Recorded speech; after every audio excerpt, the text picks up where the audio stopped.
Hi friends, host Eric here, talking with famous people. I would like to address a comment by, well, I'll do another Keya Han one. I'll do that first, I guess. Okay. Referencing the idea of cognitive functions as being attention-based predispositions, would you say the same thing about introversion? In other words, are you confident that no matter how far neuroscience progresses, it could never discover that introversion corresponds to some actual underlying biological configuration that varies meaningfully from one individual to another, because it can't possibly be a physical thing that exists in the real world? I mean, I don't think the question needs to be answered definitively because, first of all, you're assuming it only goes one direction, that the physical structure is a cause of an experience of consciousness. But that's not necessarily the case. You know, obviously the brain has a plasticity that makes it responsive to environmental conditions, and it's going to reflect differentiation according to environmental conditions. So there's no reason to necessarily assume that the causality goes one direction and not the other direction. And it's like, for example, what you're trying to do here, this whole thing is built on trying to pin me in the following fashion. You're basically saying, well, look,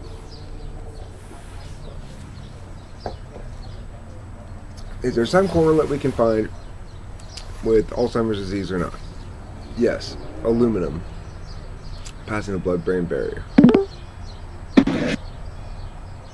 And then you're assuming aluminum causes Alzheimer's disease and building this whole fucking thing off that.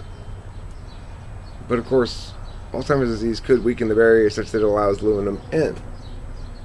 It's just as reasonable an explanation for the appearance of aluminum in higher levels in the corpses of dead Alzheimer's patients than in others. In the brains of corpses, dead brains.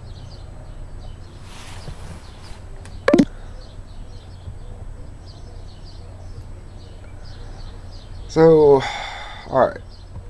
So the answer is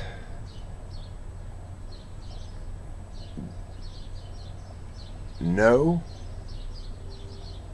or yes. I don't know what the answer to that question is.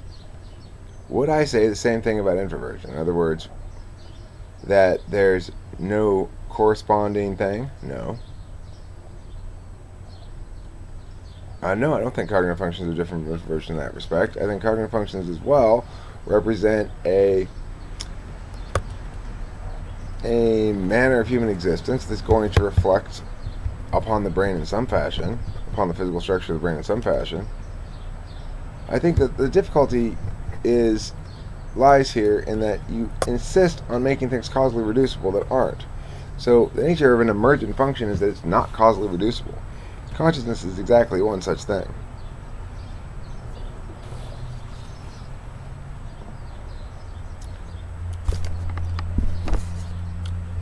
Introversion, well, I guess this matter is addressed somewhat in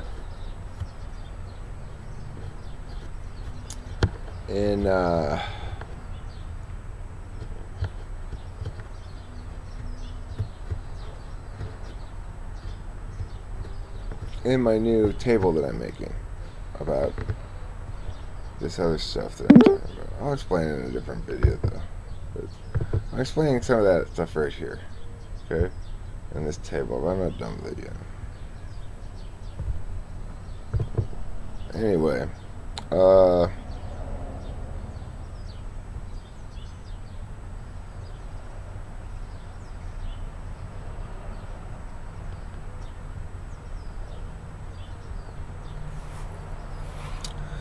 I think this is interesting here. A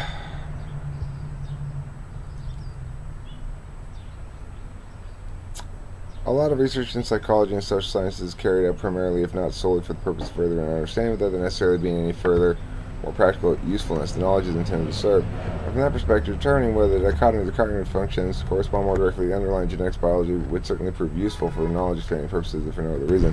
Yeah, it would be nice to know.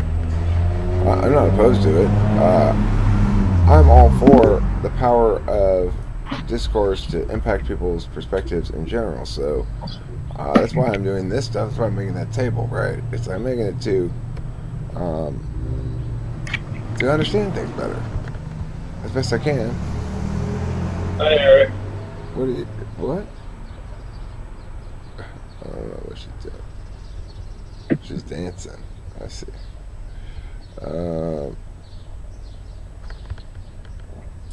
Hi, Eric. yeah, I'd like to know.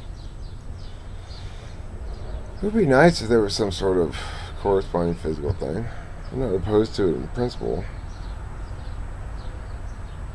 Alright, well, I didn't really read this paragraph. It may potentially be significant interest whether what evolution shaped or produced was the IESNTF-JP dichotomies. JP doesn't count the same as the other ones. It's wrong because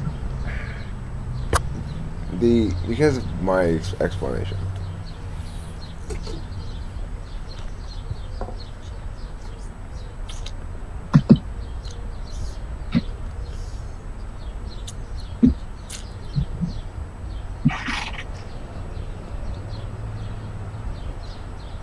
So okay, are the 8 functions second order side effects, or did evolution produce and shape those 8 functions with 4 dichotomies being the second order side effects, the second order effects? Yeah, I am addressing that a lot in this table. It's about instrumental and absolute, right? So it's like, which one's an instrumental value, which one's an absolute value. Tiffany, do I need to pay you right now? Is that why you're here? No, I'm just trying to say hi. Oh, No, I'm muted. you're just trying to say hi. Oh, but I do need to pay you right now, huh? I don't think so. Didn't you pay me early this month?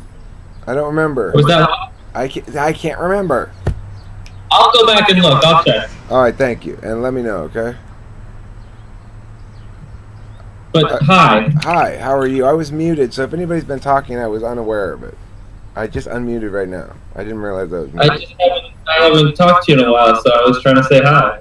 Well, you know what? Instead of saying hi, why don't you say bye to the viewing audience at the end of this video here, because we're drawing it to a close right now. Why don't you take us out with your witty repartee, Tiffany? Okay, well, this has been Talking with Famous People. Thanks for watching, and remember, eat plenty of cheese.